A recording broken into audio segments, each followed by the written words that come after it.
This is Urban Health Today. I'm Tamara Thomas, editor-in-chief of Urban Health Today, and I'm speaking with Dr. Andrew Hertler, Senior Advisor, Chief Medical Officer Emeritus for Evolent. He's here to talk about the recent expert panel support of the FDA's decision to restrict the use of PD-1 inhibitor drugs in first-line PD-L1 stomach cancer and esophageal cancer. Thank you for being here today, Dr. Hertler. Thank you for having me. It's wonderful to have you back. All right, so let's dig in. So for listeners, what we're talking about is in September 2024, the FDA's Oncologic Drug Advisory Committee, or ODAC, voted in support of the FDA's review and decision to narrow existing approvals for Opdivo and Keytruda and grant to Vimbra similarly limited approval. Before ODAC's vote, an FDA exploratory analysis of 3 phase 3 clinical trials for each of the above immuno-oncology meds found that evidence of a life extension benefit, while in favor of the PD-1 inhibitors, was quote unquote not convincing in patients with PD-L1 negative stomach and esophageal cancers. So your response to the announcement was, my attitude is generally supportive of the use of biomarkers to predict outcome. So let's talk about your support of biomarkers in predicting outcomes. How do you use biomarkers to weigh the potential benefits of PD-1 inhibitors against the risks? Well, there's no doubt that the PD-1 and PD-1 ligand inhibitors have dramatically changed oncology, and we're seeing results in a couple of tumors that we never dreamed we would see. When I think back, when I was a young oncologist, malignant melanoma that had metastasized was essentially not only an incurable disease, but one that the patients would rarely live more than 6 months or so. And now we're seeing patients with metastatic melanoma who look like they are likely cured with these drugs. So that's the first point I want to make, that these are very much a paradigm-changing drugs within the field of oncology. However, the second thing that I think needs to be pointed out is when you look at these drugs, even in patients who have indications, only around 30%, 25, 30% of patients actually benefit from the drugs when they're given. So I think sometimes we get carried away and forget that there's still another 70% that these patients don't work on. Another point is they are very, very expensive. 3 months of therapy with these drugs is about $50,000 just for the drug acquisition costs. So that's eating up a lot of the healthcare dollar. On Keytruda alone last year, this country spent $29 billion. So that's a big chunk of our healthcare bill. Yes. So the question is, how do you get these drugs to the patients who they're very likely to benefit? We'd like them to benefit more than 20 to 30% of the patients. Because when you treat everybody, that means 70% of the patients are getting the drugs with all of the toxicities, all of the cost, and no benefit. So biomarkers are tests which can predict which patients are likely to respond. Both biomarkers as well as other clinical factors, because we would like to have biomarkers and clinical factors which can tell us these patients are very likely to respond and these patients are very unlikely to respond. One of those biomarkers is the expression of PD-L1, because the way these drugs work is they block that protein. PD-L1 is a protein. It binds to PD-1, and that dampens down the immune response. And when we block PD-1 or the PD-1 ligand with these antibodies, which is what all of these checkpoint inhibitors are, we're blocking the whole pathway. So as a biomarker, PD-1 ligand, if there's none present, in theory, the drugs are going to be completely ineffective because there's nothing for them to block down. There's no protein for them to bind. Why do we see any response on rare occasions, which we do in the patients who have our PD-L1 0 completely negative? It's because the testing isn't perfect. Without getting into the complexities of it, it ultimately involves someone looking through a microscope at the number of tumor cells and counting the numbers that are expressing the protein on special stains. So it's not a perfect test. But we do know that patients, the higher the expression of that PD-L1 protein, the more likely patients are to respond, and that patients with with zero are extremely unlikely to benefit. And that's been true across tumor types. That's not the only biomarker for checkpoint inhibitors. There are a number of others. For instance, we know something called TMB, tumor mutational burden, is a very strong marker. So if you have a very high tumor mutational burden, that makes you more likely to respond to one of these drugs. So PD-L1 is not perfect. It's one of the biomarkers. It's what they used in the evaluation of these studies because they had segregated the patients into the study by biomarker level, greater than 50%, less than 50%, zero, as examples. So biomarkers are widely used in cancer drug testing or in cancer patients? They're being increasingly used. Biomarkers, specific genomic mutations. We're having a good number of drugs hit the market, which are what we call targeted therapies, where if you have a specific genomic mutation, this drug is targeted in to the protein made by that gene. And those drugs tend to be very, very effective when you express the mutation, which is the biomarker in that case, and have essentially zero effect when you use it on a patient who doesn't express that specific mutation. So I wish we had more of them, but they are becoming increasingly widely used as they are identified and can be measured and you put into common clinical practice. What factors do you believe led the FDA to restrict the use of the certain PD-1 inhibitor drugs in patients with PD-L1 negative stomach and esophageal cancers? And do you agree with those reasons? Well, what reasons did they use? I think fundamentally, it came down to looking at the clinical trials that were performed. As I said, they segregated the patients into those who were PD-L1 negative that had zero expression of the protein. And when they looked at the overall survival curves, how long did the patients live, realizing these patients all had incurable disease and progression-free survival, which is a measure we commonly use. How long did the patient go before their cancer got worse, before it progressed? We know when drugs work, they lengthen overall survival, they lengthen progression-free survival. And in the patients who had PD-L1 negative tumors, they did know the survivals and progression-free, overall survival and progression-free survival were no better than those achieved with standard chemotherapy. They also looked at the response rates. That's how often does the tumor shrink. That's a little bit different because oddly enough, a tumor may shrink, but 50% of the time, even though it shrinks, there's no survival advantage, but it is something we measure. Overall survival, by the way, is usually considered the gold standard because what do patients want? They want to live longer. It's nice to see the tumor get smaller on X-ray, but if it doesn't lead to the patient living longer, are we really doing what the patient would like us to do? But what they found was, even looking at response rate, that these drugs were much less effective in shrinking tumors in the PD-L1 negative group than they were in the patients who expressed PD-L1. They also did a subgroup analysis looking at what we call a benefit risk profile.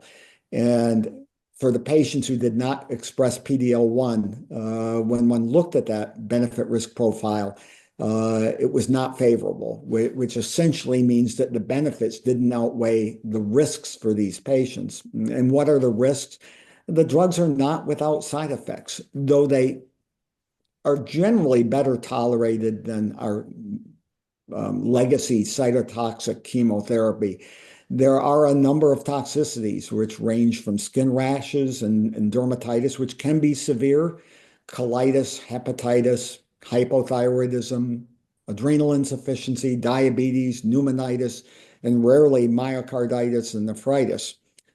So they are not without toxicities. And when you start exposing patients to toxicities, with very little risk of benefit. You get into the situation of potentially causing more harm than benefit. And one of the axioms often quoted within medicine is physician do no harm. So I think all of those led to this decision. And I do agree with that decision. When you have a drug that has less than a 10% chance of benefit, and here we saw well under 10%, you're down in the range of placebo effect. And by that, I mean, you can give a patient a placebo, just a saltwater infusion, or if it's a tablet, a sugar pill, and you'll see 10% of patients benefit. So we're just seeing no evidence at all of activity in this group. And to give patients a drug that has not shown any evidence of benefit rather than another alternative, and there are alternatives which has a greater chance of benefit, is just not the right thing to do. So indulge me for a second, Dr. Hertler, because I've never heard of a cancer drug that is not toxic. Are you saying then that, and I don't want to put words in your mouth, so I'm asking you, are you saying then that there are cancer drugs that are worth the toxicity, so the juice is worth the squeeze, in other words? Yes, you're absolutely right. There's nothing that's without toxicity. There are various levels of toxicity, but all drugs, and especially cancer drugs, can have toxicities. And the question is, are your chances of benefit significantly better than those risks? Are they enough to justify that toxicity? We know that if I go back 10, 15 years, we're much better at managing the side effects of chemotherapy, but I believe the nausea, the vomiting, the low blood counts, the fevers, the infections are commonly known. And yet we gave these drugs to patients. Why? Because if we could significantly prolong a life or even cure a disease, we were willing to tolerate those side effects. So if I can quote an example, using more conventional therapies, testicular cancer in men, even when it's metastasized, we can cure it. I think everyone remembers Lance Armstrong, the biker.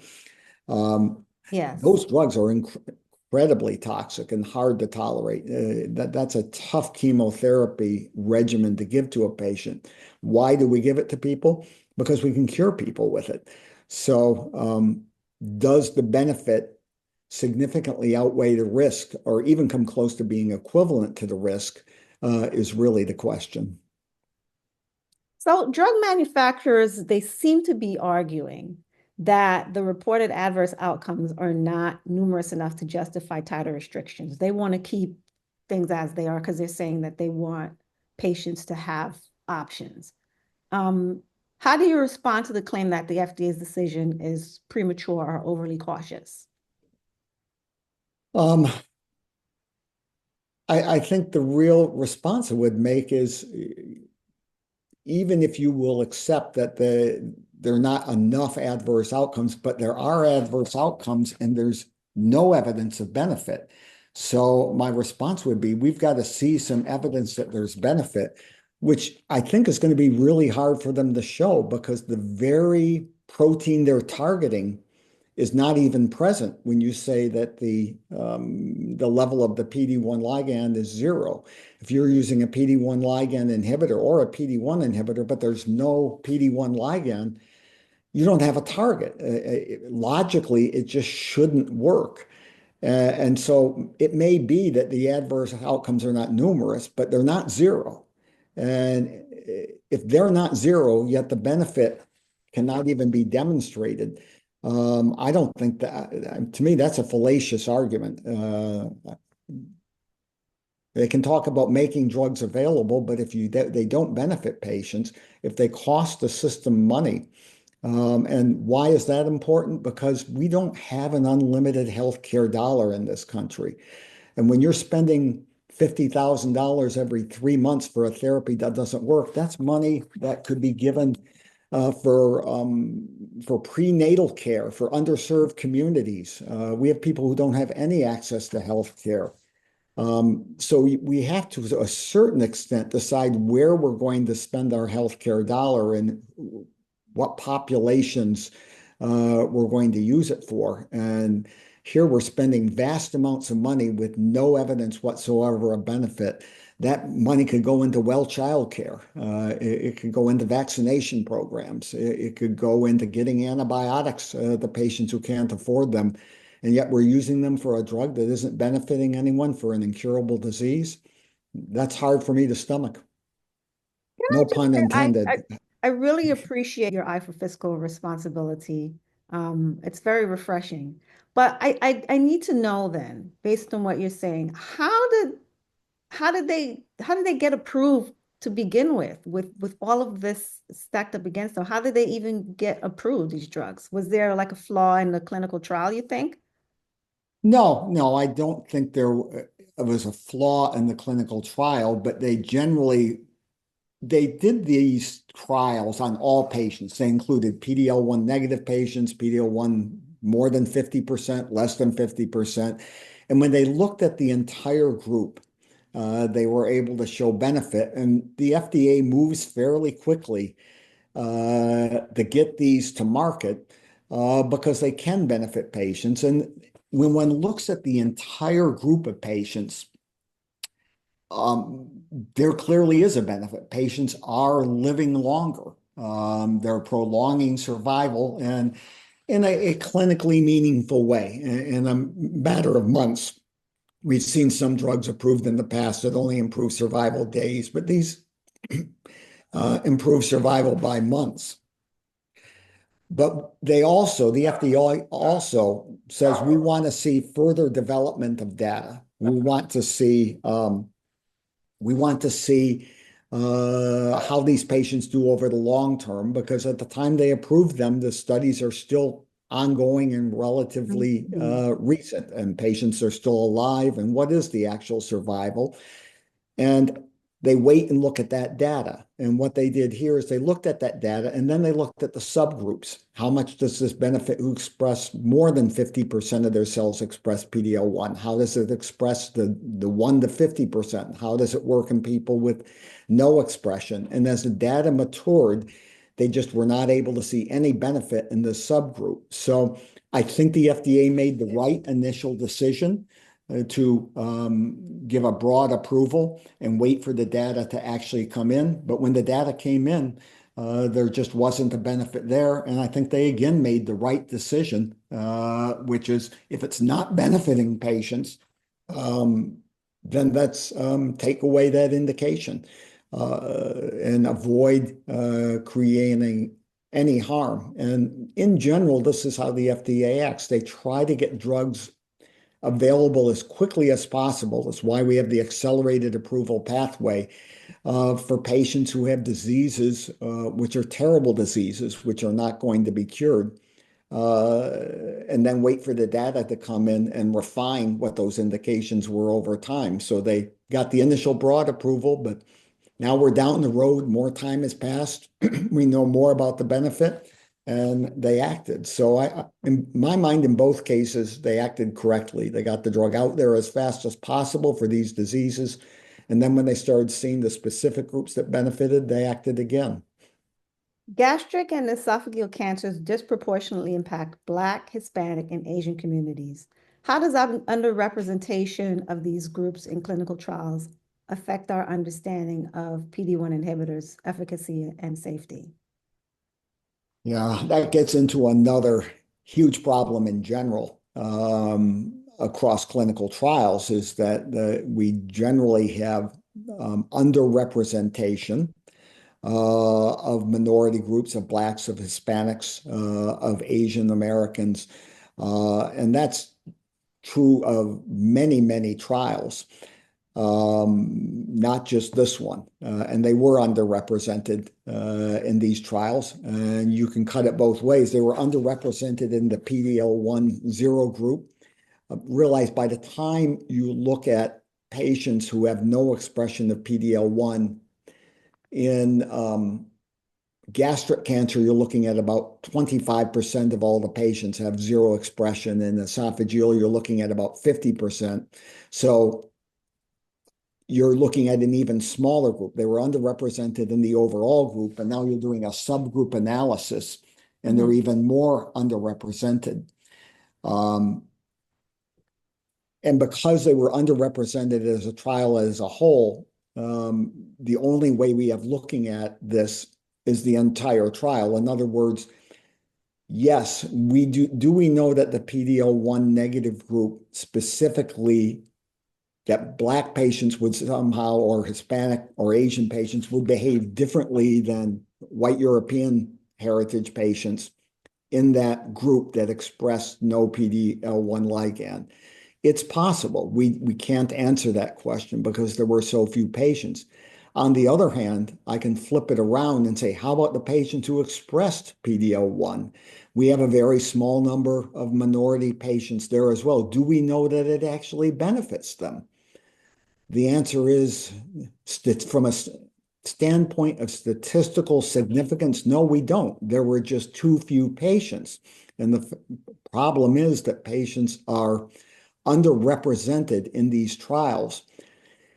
We know so taking a step back, do we know anything? Is there any evidence of a difference in benefit of these drugs in any disease in patients from minority groups and Black, Hispanic, Asian groups versus white Europeans? And the bottom line is, one, not many studies have been done to even look at this. And two, the few that have done don't give us a real solid answer. There was a type of analysis called a meta-analysis where you combine multiple trials and try to look at this kind of question. And it was looked at in the non-small cell lung cancer. And what they found was that the Asian descent patients actually tend to do a little bit better than the other groups in terms of disease-free survival and response to therapy. Another study looked at some what we call real-world data. It's not a clinical trial, but it collects from vast number of patients. It looked at patients, again, with non-small cell lung cancer. And it did find, what it found is that African-American patients appeared to have a longer time to treatment discontinuation and overall survival compared to white patients. But the response rates and the disease control rates were very similar between these two groups. So almost contradictory results in the same tumor type, non-small cell lung cancer.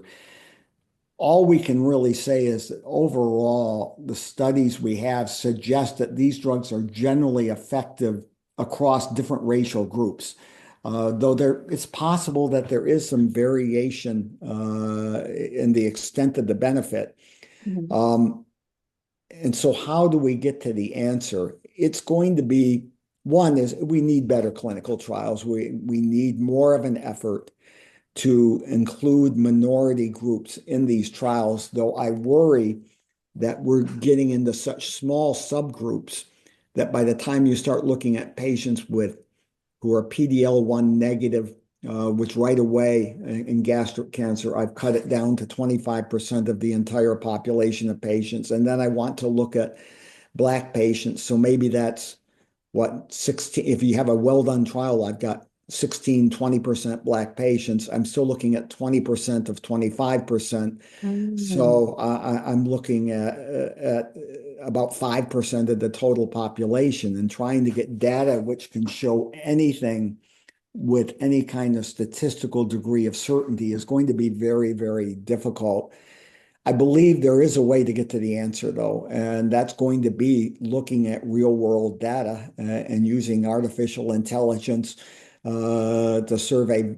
What we have the ability to do is collect records from vast numbers of previously treated patients, determine their outcome, and then see if there are differences among subgroups. It also has the advantage of no longer looking at a heavily controlled clinical trial, which tends to recruit patients who are healthier wealthier, higher socioeconomic status, and across all groups.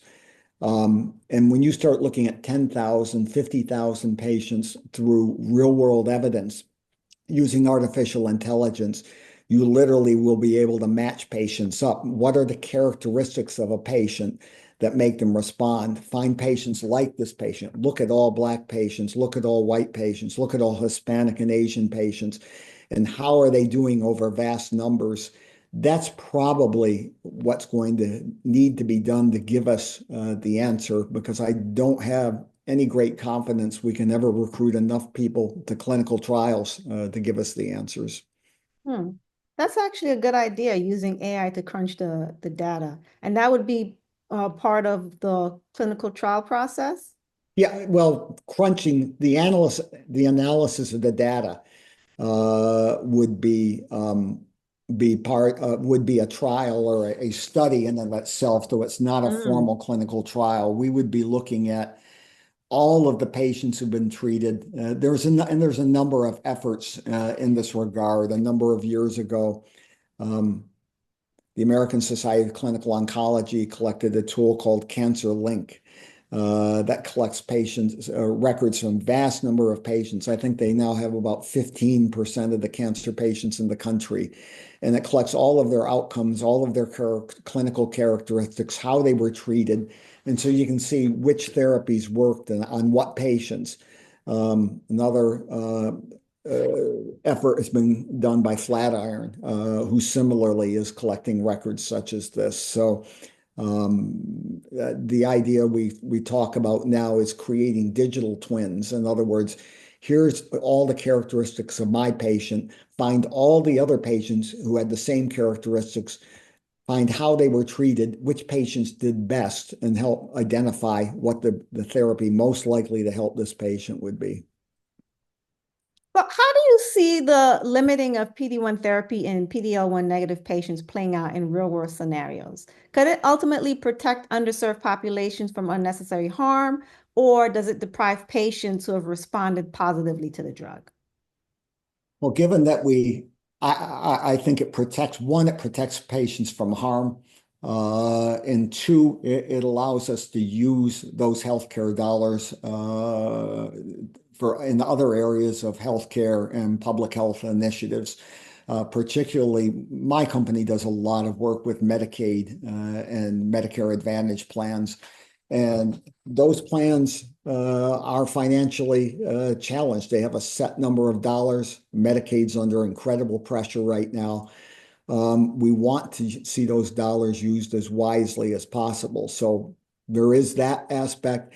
There's the fact that it protects patients from side effects. I don't think we're denying any significant number of patients from benefit, because we just haven't been able to show that there is any benefit.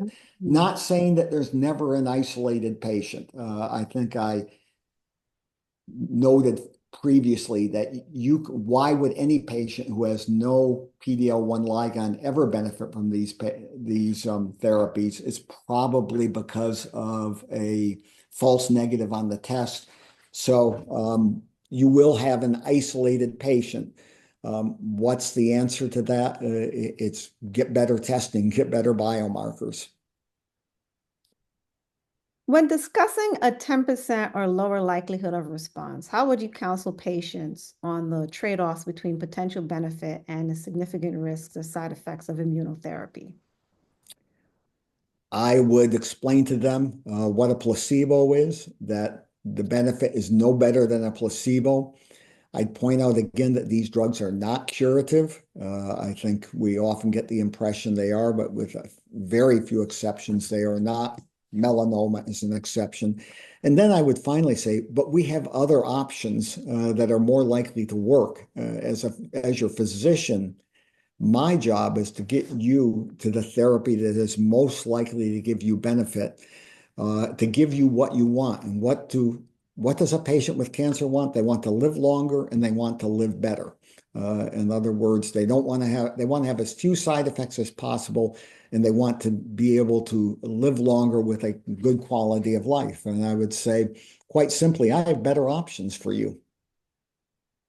So this is a scenario then it sounds like where this would only come up if a patient like directly asked you. So would you even bring up uh, a drug that has a 10% or lower likelihood of response?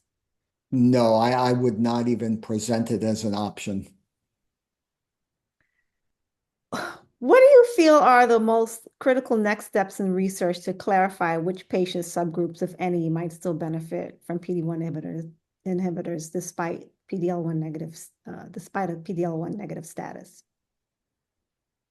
I guess I sort of got ahead of myself a little bit there, but I think that there's a number of ways that we can do this. One is better biomarkers, which I mentioned. Mm-hmm. Um, the second is there are some very interesting machine learning models. There is one that the N has been put out there. It's public access available. It's called Loris, and Loris is a machine learning model that takes multiple clinical parameters. You factor in one of them is PD-L1 ligand, another is tumor mutational burden, it's tumor type, it's age of the patient, it's their albumin, which is a protein level. But you simply enter all those values and it's been validated, but it calculates a chance of the patient responding to the therapy. It's something that we've been not formally using, but we've looked at patients who've been treated, and it's very, very accurate. And I think tools such as this, and probably even more sophisticated tools using artificial intelligence, will help us identify patients who benefit. So if I enter a patient in Loris, and it says they have a 20% or 25% chance of benefiting, then I think that patient should be treated. But if I enter them in and it says as if they have a 5% chance of benefiting, then I don't think they should be treated, because if I treated everyone who had a 5% chance of benefiting, I would be subjecting 95 patients to a therapy which had potential side effects, and some patients will have side effects, but no benefit. And how do I differentiate? Well, I know the FDA has never approved a PD-L1 or PD-1 inhibitor that had less than a 10% response rate. So if you get down into those very, very low numbers, there comes a point where you just need to use the evidence and let's find another therapy. So identify those biomarkers, develop better predictive models, be it machine learning, be it digital twins with artificial intelligence, that help us more accurately predict the patient's likelihood to benefit from the therapy, and that look at multiple different factors in the case of the machine learning model rather than simply PD-L1 alone or race alone. But how can we look at this patient in as detailed a fashion as possible, get the drugs to the patients likely to benefit, and find another therapy for those not likely to benefit? Are you seeing oncologists embracing this, the better biomarkers and machine learning models? Biomarkers, I think, are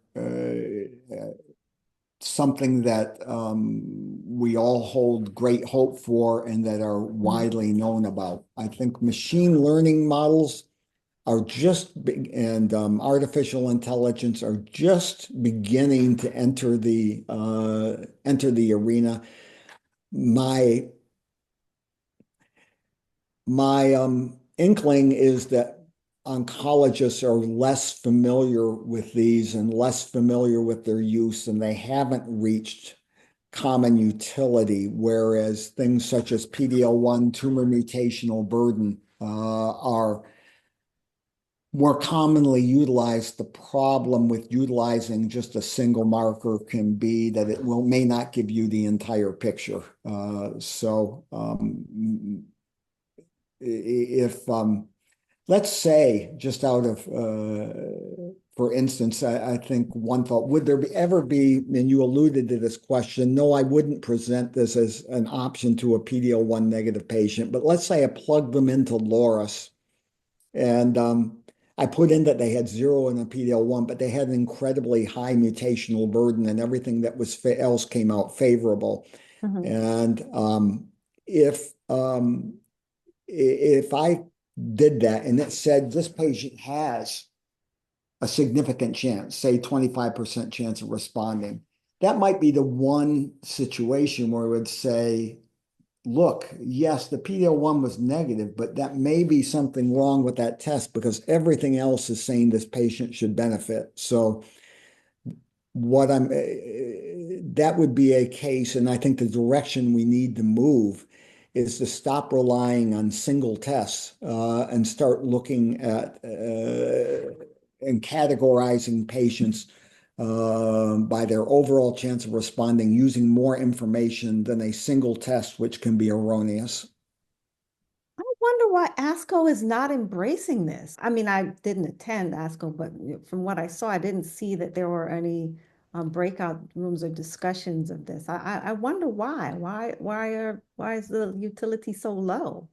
Yeah, it's fairly new. And I think, quite frankly, for instance, specifically with the Loris test, Hmm. I stumbled on that because I spend a lot of time looking for predictive markers. I Ah, think the key, in my mind, the key to future management of patients, all the drugs that come out in oncology now are very, very expensive.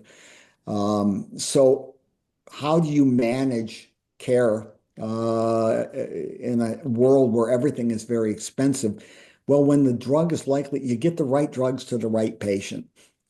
So we need these predictive tests, we need these biomarkers and predictive models to make sure we're getting the right drug to the right test. And I think that's the future. So I spend a ton of time combing through the literature, looking for new biomarkers, new models, and literally stumbled on Loris a couple of months ago, and it's relatively recent, and are going to try to get the word out to oncologists. Look, here's a model that can help you determine when these therapies are likely to benefit patients and when they are not. And that's what we have to use to get the right therapy to the right patient. hmm. Final question. How do you see the role, or do you see the role of PD-1 inhibitors evolving in gastroesophageal cancers? And are there other emerging therapies that might offer hope for patients who are PD-L1 negative? It's a good question. The effect, even in patients who express PD-L1, are modest in esophageal and gastric cancer. We're not going to cure patients. We are having an impact, improving some survivals. But there's a number of, and then I think with our present, with the PD-L1 inhibitors, we're seeing what we're going to see. Now, there are a number of other approaches being taken which show great promise. Um, One example would be other checkpoint. The PD-L1 inhibitors fall into a general category of what we call checkpoint inhibitors. Mhm. They inhibit a checkpoint. A checkpoint is something that keeps our immune system from overreacting. When our immune system overreacts, that's when people, well, there's a whole group of diseases such as that lupus, rheumatoid arthritis. And so our bodies are built such that when they work correctly, an infection comes, the immune system revs up, it fights off the infection. As the infection tends to go down, proteins such as PD-L1 turn off the immune system. And that's a checkpoint. But there are other checkpoints, and I think there will be additional checkpoint inhibitors, which can be used in combination with these checkpoint inhibitors or with other therapies. There's also targeted therapies. We know that some esophageal and gastric cancers express HER2, which we think of as being a protein in breast cancer, but Mhm. we see some in gastric and esophageal cancer as well. And there is a drug um, called trastuzumab deruxtecan, which is an antibody that binds to HER2 positive tumors and can be added to our present chemotherapy regimens. There's a targeted protein in development called bemarituzumab that targets another protein on these cancers called FGFR2b. That's fibroblast growth factor receptor 2b. Again, a targeted therapy that for patients whose tumors expresses those will be useful. We hear a lot about CAR T cell therapy, and Yeah, I was going to ask you about that. yeah, that's being explored. And though the results we're still waiting to see in solid tumors as opposed to hematologic malignancies, leukemias, lymphomas, myeloma, where they've generally been used, but they are being explored for their use in esophageal and gastric cancer. And then there's two other classes of drugs that are being looked at, something called bispecific antibodies, who these are antibodies, immunologic therapies, but antibodies have two arms and they can bind to two different proteins. So they may, for instance, bind to the cancer cell, but also bind to a white blood cell, to an immune cell, to bring it right next to the cancer cell and kill it. There are also already some of these drugs on the market for other tumor types, but research is ongoing to develop bispecific antibodies for esophageal and gastric cancer. Finally, there are antibody drug conjugates, which will have an antibody bound to a chemotherapy drug, bind to the surface of the cancer cell, and bring the drug right to the cancer cell. So a lot of exciting research going on between immunologic therapies, targeted therapies, antibody drug conjugates that I think hold out promise for continued improvement and increased number of options for patients with these admittedly terrible diseases. Do you see a scenario where the PD-1 drugs eventually get their approval pulled? I'm sorry, where the PD-1 drug gets totally pulled? Yeah, their approval gets pulled by the FDA, totally pulled. No, I don't think so for these tumors, because for the patients expressing the protein, they clearly do have benefit. And I would be shocked to see them pulled. Well, I have to tell you, I feel very hopeful with the list of therapies that are sort of emerging for PD-L1 negative patients. And as always, Dr. Hertler, I really appreciate you being here today. Thank you so much for sharing your knowledge, wisdom, and your research with us on this topic. Thank you Well, very thank much. you. It's always a pleasure to speak with you.